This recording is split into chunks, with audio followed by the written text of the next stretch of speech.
ಇಲ್ಲಿ ಕಾವಲುಗಾರ ಮಲಗಿರ್ತಕ್ಕಂಥ ಸ್ಥಳ ಇದು. ಮತ್ತೆ ಈ ಕಾವಲುಗಾರ ಮಲಗಿರ್ತಕ್ಕಂಥ ಸ್ಥಳದಲ್ಲಿ ರಾತ್ರಿ ಹೊತ್ತು ಪಂಜ್ ಇಡ್ತೀವಿ. ಪಂಜಿನ ಬೆಳಕು ಯಾವಾಗಲೂ ಪಂಜಿನ ಬೇಕು. ಆ ಪಂಜು ಇಲ್ಲಿ ಸಿಗುತ್ತೆ. ಪಂಚ್ ನೋಡಿರೋ ನೀವು? ಆ ಪಂಚ್ ಬೆಳಕು ಹುಡುಗಿರ್ತಲ್ಲ, ಆ ಪಂಜಿನ ಇಲ್ಲಿ ಸಿಗಿಸ್ತಿದ್ರು. ಆತ ಇಲ್ಲಿ ಮಲಗ್ತಿದ್ದ.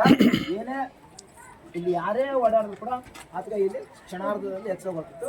ಮತ್ತೆ ಮಳೆ ಬಂದಾಗ ಇಲ್ಲಿ ಬಂದು ಹಿಂಗೆ ಸೋರ್ಬಾರ್ದು ಅಂತಂದು ಮಳೆ ನೀರು ಜಾರಿ ಹಿಂಗೆ ಬಂದು ಇಲ್ಲಿ ಹಿಡಿತು. ಮಳೆ ನೀರು ಹಿಂಗೆಲ್ಲ ಇಳಿತಿರ್ತಾವಲ್ಲ, ಹಿಂಗೆ ಒಳಗೆ ಹೋಗ್ತೀವಿ ನೋಡಿರಾ, ಕಲ್ಲು ಹಿಡ್ಕೊಂಡು ಒಳಗೋಗಿ ಸೋರ್ತಿರ್ತಾವ. ಬಟ್ ಹಿಂಗೆ ಒಳಕಲ್ಲ ಬರಬಾರ್ದು, ಒಂದು ಹತ್ರ ನೀರು ಸೋರ್ಬೇಕಂತಂದು ಇಲ್ಲೇನು ಕೆತ್ತನಲ್ಲ. ಇದು ಯಾಕೆ ಕೆತ್ತನ ಗೊತ್ತಾ? ಮಳೆ ನೀರು ಬಂದಿದ್ದು ಇಲ್ಲಿ ಬಂದು ಸೀದಿ ಈ ಕಡೆ ಬಂದು ಒಂದು ಹತ್ರ ಇಳಿದೆ ಅಂತ. ಓಕೆ, ಅವಾಗ ಆ ಮದಕರ ನಾಯಕರು ಅವ್ರ ಆಡಳಿತದಲ್ಲಿ ಸಾಕಷ್ಟು ಜನ ಸಾಮಂತರು ಇರ್ತಿರಲ್ಲ, ಪ್ರತಿನಿತ್ಯ ಪ್ರಜೆಗಳು ಔಡ್ಲ, ಶೇಂಗಾ ಮತ್ತು ಎಣ್ಣೆಕಾಳು ಬೀಜ ಮತ್ತು ಇನ್ನಿತರ ದವಸ ನಾವು ಎಣ್ಣೆ ತಯಾರಿಸ್ತಿದ್ವಲ್ಲ, ಆ ಎಣ್ಣೆನ ಚೆನ್ನಾಗಿ ರೆಡಿ ಮಾಡಿ ಎಲ್ಲಿ ಇಡ್ತೀರಪ್ಪ ಅಂತಂದ್ರೆ ಈ ಕೊಳಗಳು ಎಣ್ಣೆ ಕೊಳ, ಅದೊಂದು ಅಲ್ಲೊಂದು ಎಣ್ಣೆ ಕೊಳ. ಅವು ಯಾಕಂತಂದ್ರೆ ಇಲ್ಲಿ ಶೇಖರಣೆ ಇಲ್ಲಿ ಕಾವಲುಗಾರ ಕೋಟೆ ಒಳಗೆ ಎಂಟ್ರೆನ್ಸ್, ಕೋಟೆ ಒಳಗೆ ಹೋಗ್ಬೇಕಾದ್ರೆ ಕಾವಲುಗಾರ ಇಲ್ಲಿ ಕಾಯ್ತಾ ಇದ್ದ. ನಾನು ಕಾಯ್ಬೇಕಾದ್ರೆ ಪಂಜಿನ ಬೆಳಗ್ಗೆ ನೈಟ್ ಹೊತ್ತು ಪಂಜಿನ ಅಲ್ಲಿರ್ತಿದ್ದ. ಓಕೆನಾ?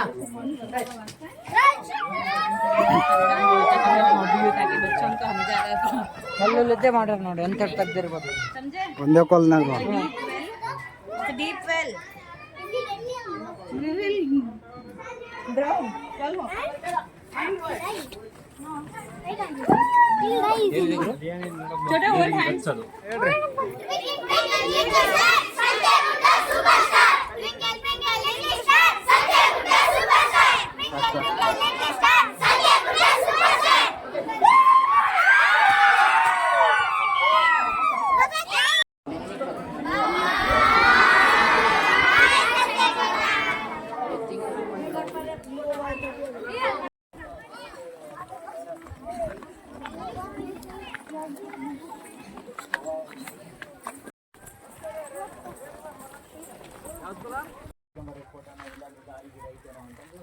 ನೋಡಕ್ ಕಳಿಸ್ತಾನೆ. ಕಳಿಸಿದಾಗ ಗಮನ ಈ ಕಡೆ.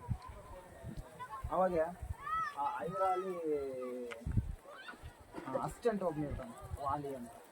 ಅವಾಗ ಅಲ್ಲಿ ಹೋಗಿ ಕಳಿಸ್ತಾನೆ. ತುಂಬ ಚಿತ್ರದುರ್ಗ ಹೆಂಗೈತೆ ಕಳಿಸಿದಾಗ ಅವಾಗ ಅವನು ಬರ್ತಾನೆ, ಕೋಟೆಗೆ ಬರ್ತಾನೆ.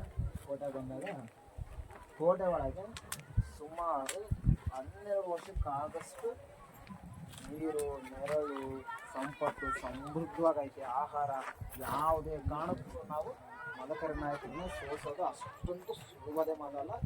ಇನ್ನು ಈ ಜನ್ಮದಲ್ಲಿ ನೀನು ಮದಕರಿ ನಾಯಕರನ್ನ ಸೋಲಿಸೋಕೆ ಆಗದೇ ಇಲ್ಲ ಅಂತಂದು ನಾನು ನೋಡ್ಕೊಂಡು ಕೋಟೆ ನೋಡ್ಕೊಂಡು ಹೋಗಿ ವಾಪಸ್ ಹೈದರಾಲಿಗೆ ಹೇಳ್ತಾನೆ.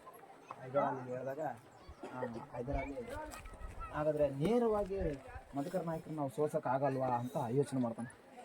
ಇವತ್ತಿಗೂ ನಮ್ಮಲ್ಲಿ ಕೆಲವು ಮನಸ್ಥಿತಿಗಳಿದಾವೆ. ಹೆಂಗಂತಂದ್ರೆ ಚೆನ್ನಾಗಿ ಒಬ್ಬನು ಬೆಳೀತದಾನಂತಂದ್ರೆ ಅವನ ಕಾಲು ಎಳೆಯರು ಇವತ್ತು ನಮ್ಮ ಊರುಗಳಾಗಿತ್ತು. ಸೊ ಹಂಗೆ ಮದಕರಿ ನಾಯಕನ ಕಂಡ್ರ ಕೆಲವರು ಆಗದೆ ಕೂಡ ಕೋಟೆ ಒಳಗೆ ಇದ್ರು. ಅವ್ರು ಏನು ಮಾಡ್ಬಿಡ್ತಾರಪ್ಪ ಅಂತಂದ್ರೆ ಕೋಟೆಯ ರಹಸ್ಯವನ್ನು ಹೈದರಾಲಿಗೆ ತಿಳಿಸ್ಬಿಡ್ತಾನೆ. ತಿಳಿಸಿದಾಗ ಹೈದರಾಲಿ ಏನು ಮಾಡ್ತಾನೆ, ಅದು ಅವನಿಗೆ ಮದಕರಿ ನಾಯಕರು ಗೊತ್ತಿಲ್ದೇನೆ ಅವ್ರ ಹತ್ರ ಮಾಹಿತಿ ತಗೊಂಡು ಸೀದಾ ಕೋಟೆ ನುಗ್ಸಿಡ್ತಾನೆ. ನುಗ್ಸಿದಾಗ ಅದು ಹೆಂಗಪ್ಪ ಅಂತಂದ್ರೆ ಸಾಕಷ್ಟು ಕೆಲವು ಬಾರಿ ಹೈದರಾಲಿ ಪರವಾಗಿ ಮದಕರಿ ನಾಯಕರು ಮರಾಠರೊಂದಿಗೆ ಯುದ್ಧ ಮಾಡಿ ಗೆಲ್ಲಿಸ್ಕೊಟ್ಟಿರ್ತಾರೆ. ಇನ್ನು ಮದಕರಿ ನಾಯಕನ ಹಿಂಗೆ ಬಿಟ್ಬಿಟ್ರೆ ಒಂದು ದಿವಸ ನನಗೆ ಮುಳ್ಳಾಗ್ಬಿಡ್ತಾನೆ ಅಂತಂದು ಹೈದರಾಲಿ ಹೆಂಗಾದ್ರೂ ಮಾಡಿ ಮದಕರಿ ನಾಯಕನ ಸೋಲಿಸ್ಬೇಕಂತಂದು ಚಿತ್ರದುರ್ಗ ನಮ್ಮ ಕೋಟೆ ಮೇಲೆ ಅಟ್ಯಾಕ್ ಮಾಡ್ತಾರೆ.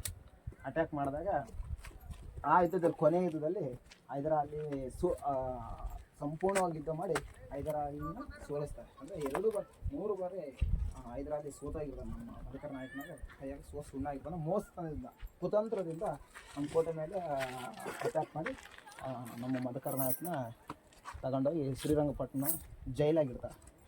ಜೈಲಾಗಿದ್ದಾಗ ಅಲ್ಲಿ ಮದಕರಿ ನಾಯಕಿಗೆ ನೀರು, ಆಹಾರ, ಊಟ ಏನು ಕೊಡದೆ ಶ್ರೀರಂಗಪಟ್ಟಣದ ಜೈಲಾಗ ಕೂಡಾಕಿ ಅಲ್ಲಿ ಅವರು ಪ್ರಾಣ ಬಿಡ್ತಾರೆ. ಇದು ಮದಕರಿ ನಾಯಕನಿಗೆ ಆದಂಥ ದೊಡ್ಡ ಮೋಸ ಅಂತಂದು ಮದಕರಿ ನಾಯಕ ಅದೇ ಜೈಲಲ್ಲಿ ಶ್ರೀರಂಗಪಟ್ಟಣದ ಜೈಲಲ್ಲಿ ನೊಂದು ಅಲ್ಲಿ ಜೀವ ಬರುತ್ತೆ. ಇದು ಮದಕರಿ ನಾಯಕಗ ಇಡೀ ಇತಿಹಾಸದಲ್ಲಿ ಆದಂಥ ದೊಡ್ಡ ಅನ್ಯಾಯ, ಘೋರ ಅನ್ಯಾಯ.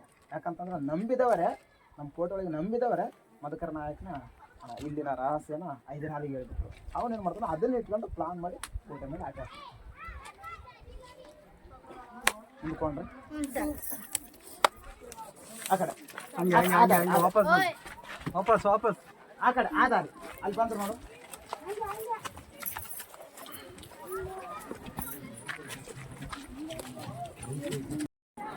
ಇನ್ನು ಅದು ಮಟ್ಟಕ್ಕೆ ಕನ್ಫರ್ಮ್ ಆಗುತ್ತೆ. ಇನ್ನೂ ಜನ್ಮದಲ್ಲಿ ನಾನು ಇವ್ರು ಮಾಡೋದಿಲ್ಲ, ಇವ್ರು ನನ್ನನ್ನು ಪ್ರಾಣ ತೆಗಿಬೇಕಂತ ಇವ್ರು ಕರೆಸ್ಕೊಂಡಾರ. ಇದರಲ್ಲಿ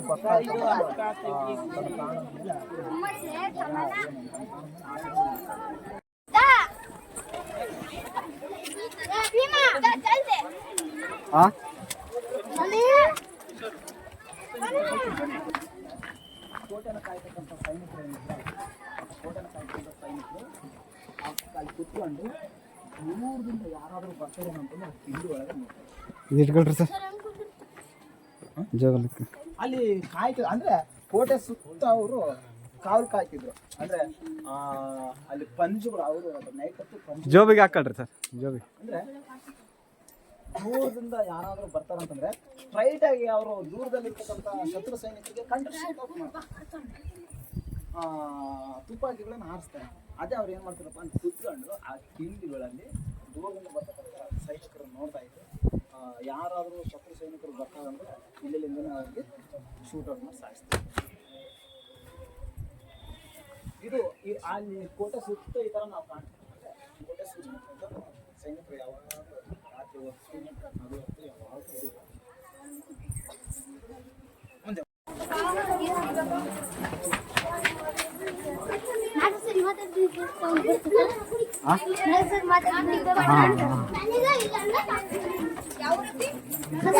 ಸಂತೆಗೂಡ ಮೊಳಕಾಲ್ಮೂರು ತಾಲೂಕು ಸಂತೆಗೂಡ. ಚಿತ್ರದುರ್ಗ ಜಿಲ್ಲೆ ಇದೆ ನಮ್ಮ ಜಿಲ್ಲೆಗೆ ಬಂದೆ.